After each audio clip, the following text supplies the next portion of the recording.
बिल्कुल संकोच मत करिए, अब मेरी टीम अब तक मुझे डांट देगी कि ये फ़ोन ऐसे होना चाहिए था। लीजिए, ठीक है, मौसम सुहाना है, दिल आशिकाना है, और ये सस्ती शायरी। घर कहाँ है दोबारा?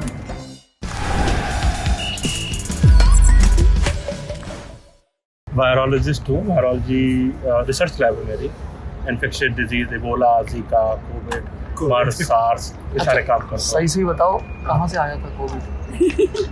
अगर जवाब ना दूँ तो जवाब हम चाहोगे। हाँ, भाई साहब ये कहना चाह रहे हैं कि चीन की वुहान लैब में बना था और वहाँ से लीक हुआ। मार्च 2020 में मैंने एक लेक्चर दिया था कोलंबिया में, जो मैंने सोर्स ऑफ वायरस बताया था यूनिकॉर्न। यूनिकॉर्न? हाँ, वो एक सिंग वाला बोला, because you can not find it. You can not. गहरी बात कह दी ऋषि भाई साहब। चमगादड़ ने मैग्नोलिया था या क्या था वो एक जीव, उसको मैंगोलिन, अभी नहीं, मैंगोलिन किसी ने मैंगोलिन खाया। नहीं, अभी ये बोल रहे हैं साइंटिफिकली कि जूनोटिक है, एक रैकून डॉग करके होता है, हाँ, उससे आया होगा, बट नो एविडेंस। अभी गेस चल रहा है। वो कैसे चलेगा? सिरसा के हो, एकदम चौड़ में रहो, वैसे भी हरियाणा सुनते ही वजन बढ़ जाता है, गुरुत्व हल्का हो जाता है। अच्छा बताओ, क्या रिसर्च कर रहे हो यहाँ पे? एक्चुअली कोलंबिया में है आप? हाँ, किस डिपार्टमेंट में? कोलंबिया में क्लाइमेट चेंज। क्लाइमेट चेंज, जो क्लाइमेट स्कूल है, क्लाइमेट उसके अंदर एक सेंटर है, centre for climate system and research, और वो नासा के साथ है। आप नासा के साथ काम करते हो, तो वो क्लियोपेट्रा की क्या कहानी सुना रहे थे वो बताओ। एक्चुअली क्या था कि जब आज से आप उसको ले लो 305 से लेके और 30 BC, तो वो जो आज से लगभग 2500 साल पहले, हाँ, उस टाइम जो अलेक्जेंडर के बाद जो इजिप्ट का जो पूरा था मेडिटेरेनियन के राउंड, हाँ, तो वो 3 चीज़ों में बट गए। एक साइड में सेल्यूकिड थे, एक साइड में टोलमीज थे, और एक साइड में रोमन्स का इंटरेस्ट उधर हो रहा था। तो जो उस 300 साल में बहुत ज़्यादा इरप्शंस हुए हैं, वोल्केनिक इरप्शंस, ज्वालामुखी फटे हैं भूमध्य सागर के इर्द गिर्द। नहीं कहीं भी, बट आइस कोर वो ज़्यादा नहीं बता पाते। वो या बता सकते हैं कि या तो ट्रॉपिक्स में हुआ है, या नॉर्दर्न हेमिस्फीयर में हुआ है, या साउदर्न में हुआ है। आप जैसे पहले बता रहे थे ना ठेठ अंदाज में, वैसे बताओ क्लियोपेट्रा कैसे मरी? क्लियोपेट्रा कैसे मरी वो बताओ। आप कैमरा अपने छोड़ो, वो जो हम यहाँ खड़े हो जाते हैं। तो अभी क्लियोपेट्रा का जो एक था, वो कौन सी थी पता नहीं, 5वें 6ठे जो उनका वो थे ना, प्रथम द्वितीय तृतीय ऐसे चलते थे। तो उससे पहले 43 BC में एक बड़ा इरप्शन हुआ था। जब आप इरप्शन कहते हो, वोल्केनिक इरप्शंस, तो एक ज्वालामुखी फटा, हाँ ठीक है, तो वो क्या है कि जो वेस्टर्न अफ्रीका का जो मानसून है, खासकर जो इथियोपियन रीजन्स पे जहाँ से होता है, वो जो नाइल को पूरा फीड वही करते हैं। नील नदी को अंग्रेजी में नाइल बोलते हैं।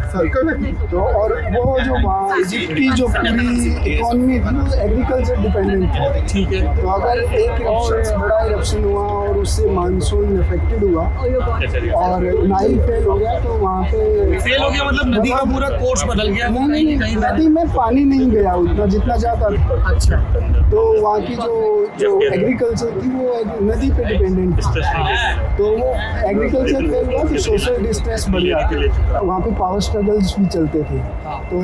तो एक कंपाउंड इवेंट हो जाता था अगर इस तरह से अगर हो रहे हैं तो, और उसकी वजह से जो पूरा जो इकोनॉमी था वो डिस्ट्रेस में आती थी। तो इसलिए बोला जाता है कि एक रीजन ये भी रहे होंगे वहाँ पे जो इजिप्ट की जो बड़ी सभ्यता थी उसके नष्ट होने के, उसके जो पावर चेंज और जो कन्फ्लिक्ट्स होते थे, उसमें एक रीजन इनको भी माना जाता है। तो वो जो अभी एक डिकेड का हमने किया है, वो जो 168 to 158 BC, उस डिकेड में वो एक यूनिक डिकेड था, उसमें 4 इरप्शंस हुए थे। और कैसे पता चलता है, आपने कैसे पता लगाया? ये आइस कोर हैं, क्या है कि एक अगर इरप्शंस होता है तो वो जो उसके जो सल्फर है वो ऊपर जाता है, कुछ टाइम रुकता है, फिर वो पोल्स में डिपॉजिट हो जाता है, और पोल्स में खुदाई करके आइस कोर निकालो और उनकी डेटिंग हो। आइस कोर क्या होता है?